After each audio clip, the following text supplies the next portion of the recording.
I'm driving the 2023 Mini Cooper SE, an all-electric two-door hardtop. So this is the Ford Mustang Mach-E. 2022 Volkswagen ID4. 2020 Nissan Leaf. Kona EV, 2019. This is the 2022 Rivian R1T.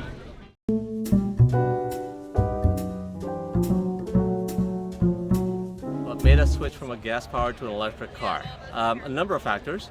Operating costs being much less. No oil changes, no tune-ups. The fuel pricing is about 5 cents a gallon compared to about 20 cents for my gasoline car. And frankly, this car is a hoot to drive.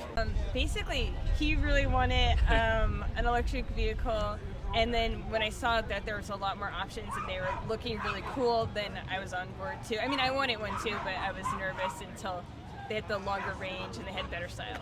We switched from gasoline to electric in February of 2021 because the cost of gasoline, even though it was very cheap at the time during, I guess, COVID prices, the switch to electric was I was still saving almost $100, $200 a month. The reason we switched was that my wife's driving around town.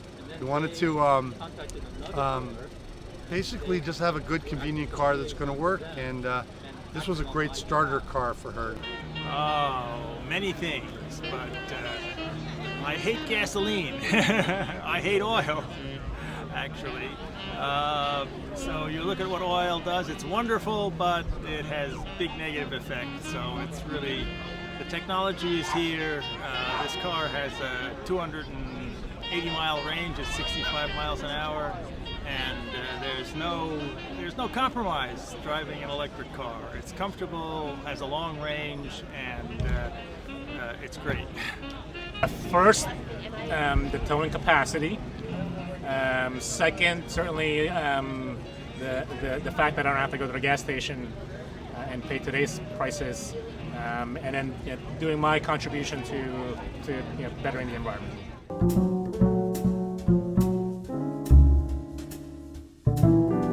Climate change influenced our decision to switch. Yes. Climate change was a big factor. I was tired of just having to emit pollution and carbon just to get around. Climate change did influence my decision to switch from gasoline to electric because I do consider myself environmentally conscious, and even if I wasn't saving as much money as I was, it just was the right decision to make.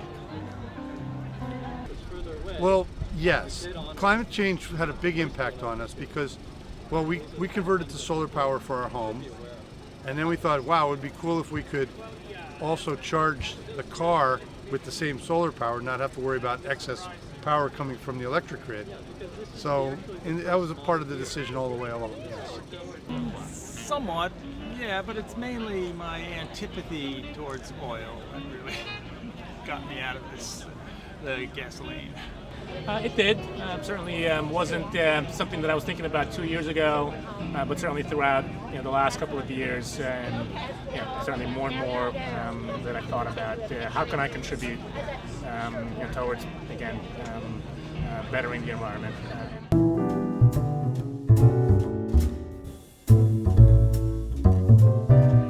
I love this car because it is really such a fun car to drive. I'm a driver. I will find any excuse to get in the car and drive somewhere, and this is probably the most fun car I've ever had. It's just it feels like the future. It's like when you get a smartphone after you had a flip phone. The acceleration is so smooth. It's so quiet. There's no fumes. It's just a weird thing. But when you don't smell fumes that much anymore, and when you do smell them, you're like, whoa, that was really bad. The thing I like most about my EV is definitely how quiet and smooth it is to drive. We really love the fact that we don't have to drive past, we can just drive past gas stations, not worry about that. And it's really fun to drive. The car has a lot of pickup and great acceleration. This is my favorite thing. This is called the gear tunnel. Extra capacity, extra storage capacity of the car in addition to the frunk.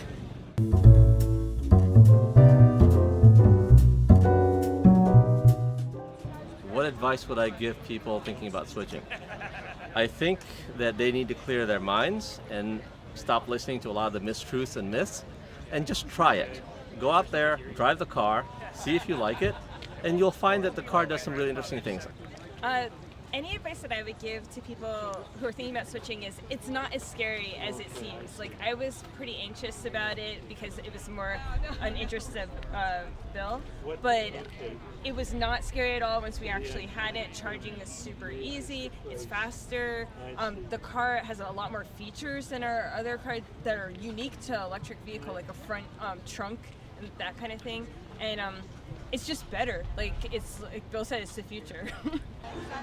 My advice to someone who's thinking about switching to electric is that they should really consider how much driving they really do in a day, and that you don't really need like 300, 400, 500 miles of range, even if you're only driving 30 or 40 that day, and you have the opportunity to charge overnight and wake up with a full battery. Great. Do it now. Don't wait. The technology is ready. Everything is in place to get out of oil and cut down pollution. Many good things are now possible if you switch to EVs. I think the first thing would be what's your use case?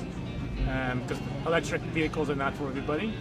I had range anxiety, as I think everybody does, but taking my first road trip and the fact that the infrastructure is improving, I think bodes well for new EV owners like myself.